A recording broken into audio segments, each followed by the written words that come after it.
She was just a cargo pilot, flying quiet routes over black ocean water, forgotten by everyone who once knew her name. Then a Mayday call tore through the silence.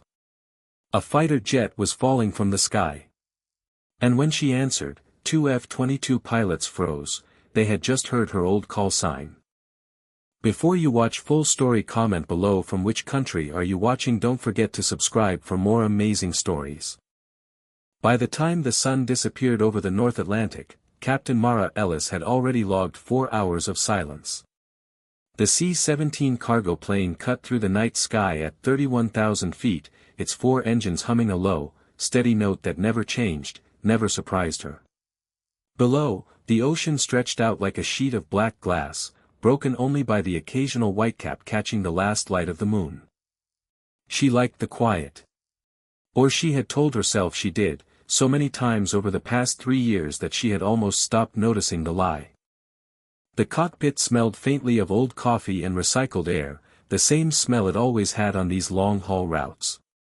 Behind her, somewhere past the bulkhead, sat pallets of cargo secured under heavy netting, crates of medical supplies bound for an overseas base, a shipment that mattered to someone, somewhere, even if it never mattered to her.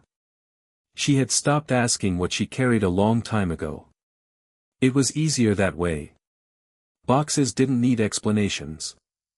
Boxes didn't ask questions about who she used to be. Out the windscreen, the horizon had long since disappeared, swallowed by the dark. Only the soft green glow of the instrument panel lit the cockpit now, casting pale light across her face and across Daniel's, who kept glancing at the radar as if willing something interesting to appear on it. Beside her, First Officer Daniel Reyes scrolled through the weather display for the 3rd time in 20 minutes. He was young, barely 2 years out of flight school, and still treated every flight like an event worth narrating. "Clear skies the rest of the way, Captain," he said. "Smoothest run we've had all month." "Good," Mara said. Her voice was flat, professional, the voice of someone who had learned that saying less meant risking less. She checked the clock. 6 more hours until they set down. 6 more hours of hauling crates of machine parts and medical supplies across an ocean that didn't care what she carried, or who she used to be. 3 years earlier, Mara had flown fighters. She had sat in the cockpit of an F-16, callsign Falcon, running missions where a single wrong decision could cost lives in seconds. She had been good at it, better than good. But being good had never been the problem. The problem had come on a night much like this one, when she was ordered to fire on a target flagged as hostile. Something on her screen didn't sit right. The shapes moving below her were too small, too slow, clustered in a way soldiers never clustered. She broke from the mission. She held her fire. She was right. The intelligence had been wrong. The target was a group of villagers, not combatants. Her refusal to fire had saved lives that night, lives that would never know her name. But the chain of command did not reward pilots who second-guessed orders, even when the second-guessing was correct. 2 weeks later, a letter arrived.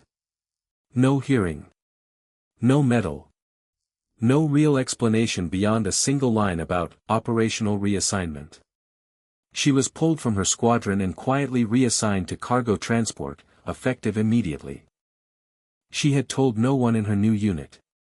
To them, she was simply Captain Ellis, competent, distant, rarely smiling. None of them knew about the small metal box buried in her closet, holding an old flight patch and a stack of photographs she couldn't bring herself to throw away. She told herself flying was flying, whether she was threading through hostile airspace at 900 miles an hour or hauling freight in a straight line across the Atlantic.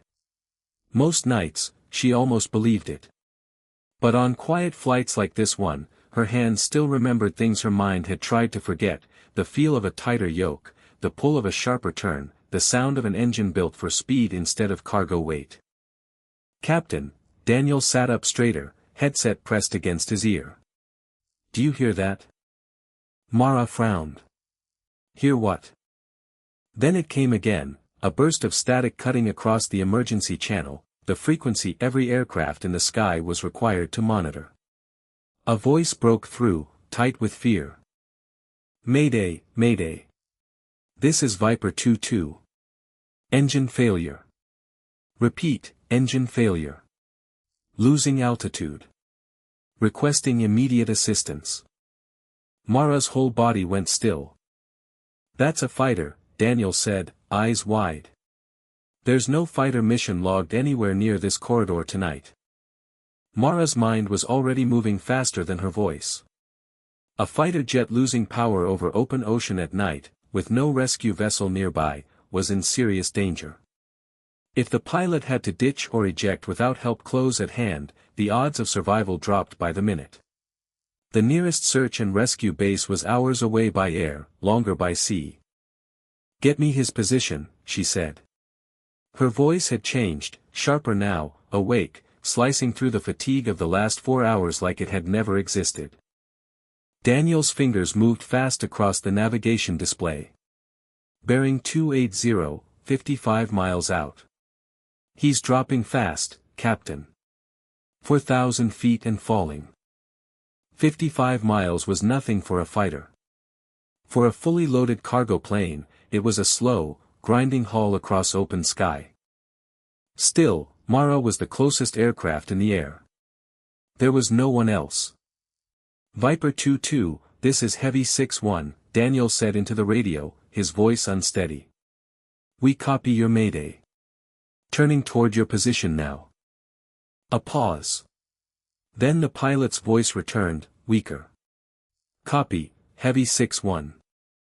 I don't think I can hold this much longer. Losing cabin power. Might lose radio contact soon. Mara's hands tightened on the controls. She thought about the flight plan locked into her navigation computer, the rules that dictated exactly where she was permitted to fly and when. Deviating without clearance could end her career for good this time. There would be no quiet reassignment. There would be nothing left to reassign. But somewhere below her, in the freezing dark, a man was falling out of the sky, and she was the only one close enough to matter. We're turning, she said, already banking the yoke to the side. Captain, we can't do anything for him out there, Daniel said. We're a transport. No weapons, no rescue gear, we can't even land on water.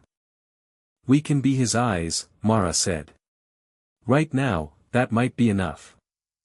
She pushed the throttles forward. The engines groaned under the sudden demand, the massive airframe shuddering as it came around, cutting a hard turn through black sky toward the falling jet. Viper 2-2, this is Heavy 6-1, Mara said, taking the radio herself now, her voice steady despite the storm building in her chest. Talk to me. What's your status? Lost hydraulics, the pilot answered, breathing hard. Might have to ditch. No visual on the surface, too dark, can't tell where the waves are. Mara knew exactly what that meant. Landing a jet on open ocean without seeing the surface first was one of the most dangerous maneuvers a pilot could attempt. Hit the water at the wrong angle, and the aircraft would break apart on impact. Listen to me, she said.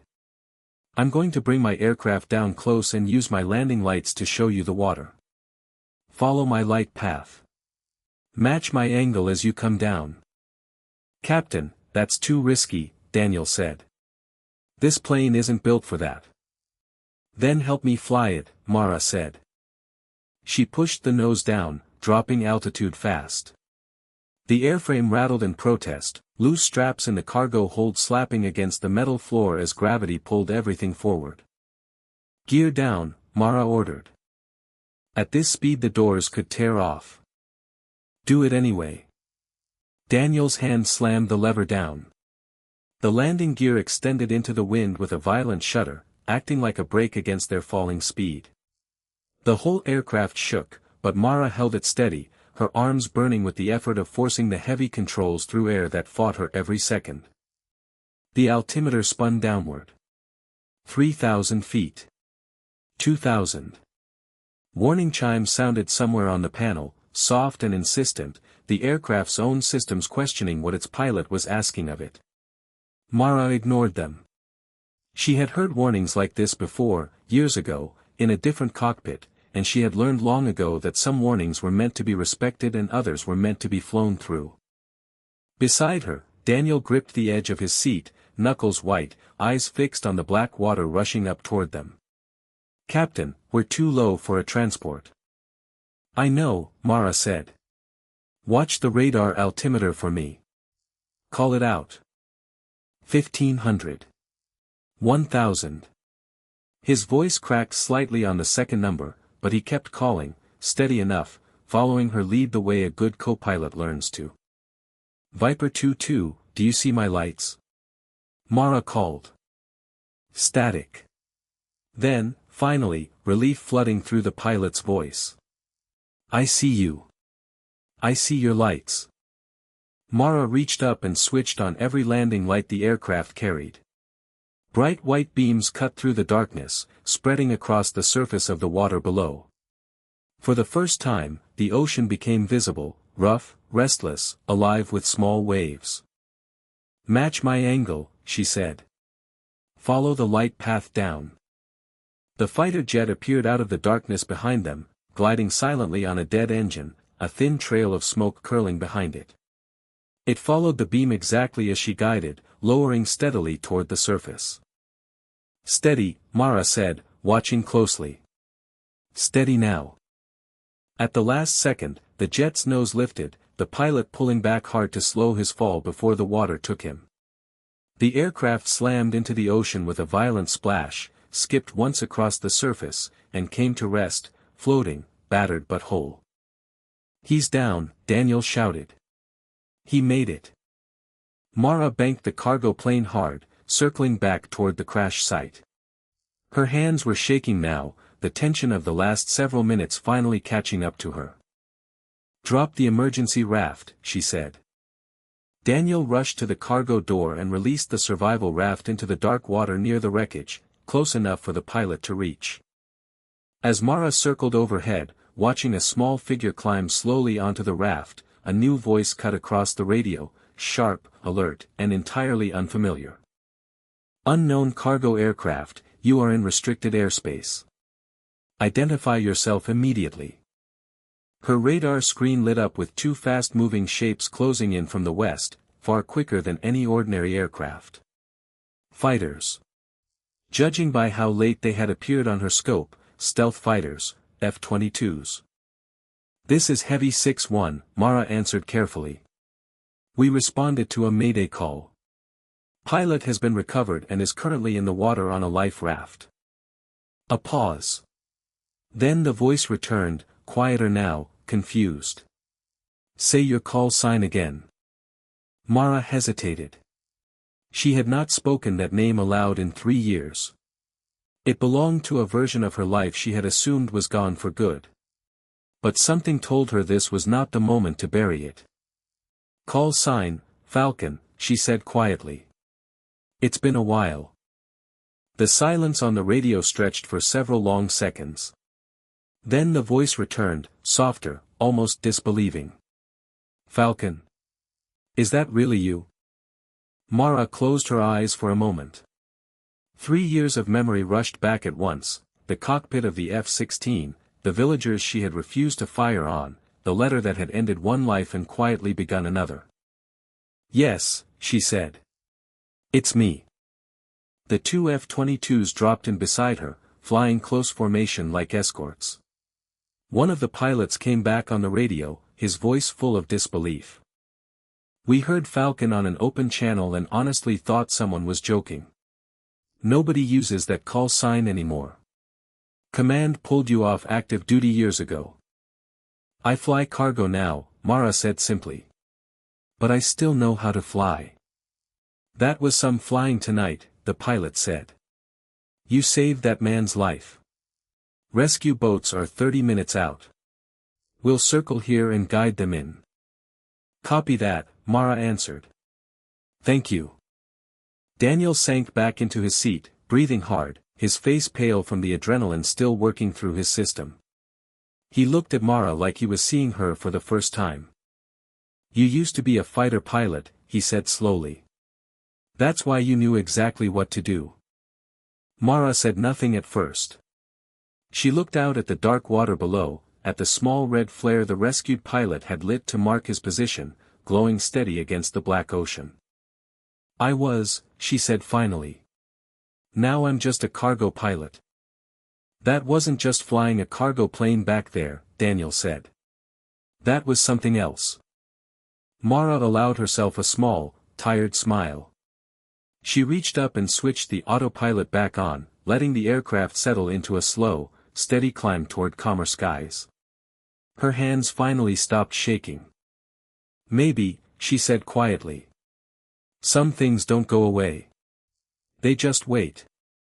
The two F-22s stayed close beside her for the rest of the flight, a quiet reminder that somewhere above the clouds, her old life had never really let go of her.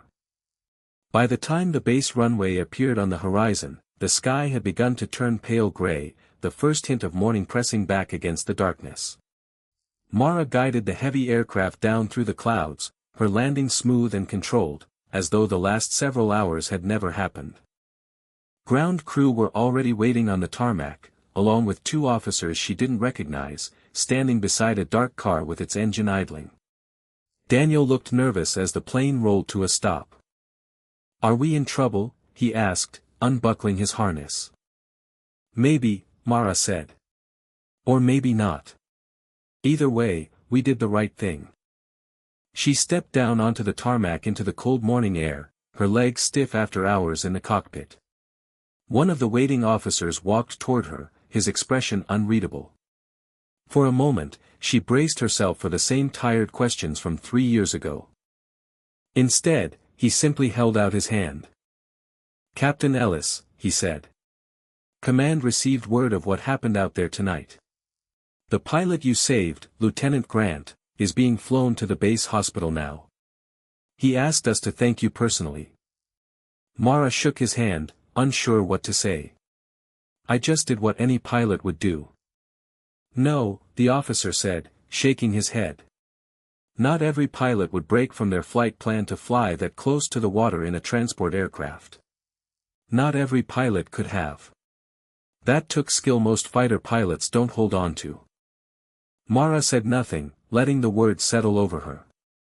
For 3 years she had been told she was a risk, someone who couldn't be trusted with a decision that mattered. Standing on that cold runway, hearing something different for the first time, felt strange. Almost unfamiliar. Like stepping into shoes she had forgotten how to wear. Later that day, once the reports were filed and the questions finally ended, Mara sat alone in the crew lounge, holding a cup of coffee that had long gone cold. She thought about Daniel's shaking hands on the gear lever during the dive, about the bright beam of her landing lights slicing through the darkest sky she had ever flown through. She thought, too, about the call sign she hadn't spoken in 3 years. Falcon. It had felt strange leaving her mouth again, like an old song she thought she'd forgotten the words to. But it had come back easily the moment it mattered most. A week later, there was a knock at the lounge door. Mara looked up from her paperwork to see a young man standing there, one arm in a sling, a small bandage above his eyebrow. It took her a second to place him. Lieutenant Grant. The pilot from the raft. "Captain Ellis," he said. "I hope it's all right that I came by. I wanted to thank you in person." Mara stood, unsure what to say. "You didn't have to do that." "Yes, I did," Grant said. "I was falling out of the sky with no lights, no visual, nothing. And then, out of nowhere, this massive cargo plane shows up and turns into my personal runway." He smiled faintly. "The guys on my base still don't believe a transport pilot pulled that off." "I just used what I had," Mara said quietly. "No," Grant said. "You used who you are. Somebody told me your old call sign was Falcon. Is that true?" Mara looked at him for a long moment, then let herself smile. "It was," she said. "Maybe it still is." Grant nodded, like the answer made perfect sense to him. He shook her hand once more, thanked her again, and left her alone with her coffee and her thoughts. Maybe the review board had been wrong about one thing. She was not a risk. She never had been. She was simply a pilot who had spent 3 years waiting quietly for the sky to need her again. In the weeks that followed, nothing about her life changed in any way the paperwork would have noticed. She still flew the same slow routes across the same dark ocean, still hauled the same crates of parts and supplies that no one thought twice about. Command never officially reversed her transfer, never handed her back the call sign that had once belonged to her without question. But something quieter had shifted, something that didn't need a form to make it real. Daniel flew with her differently now. He still asked questions, still checked the radar more than he needed to, but he watched her hands on the controls the way a young pilot watches someone worth learning from. He didn't ask about Falcon again. He didn't have to. He had seen it for himself, out over black water, in the space of a few impossible minutes.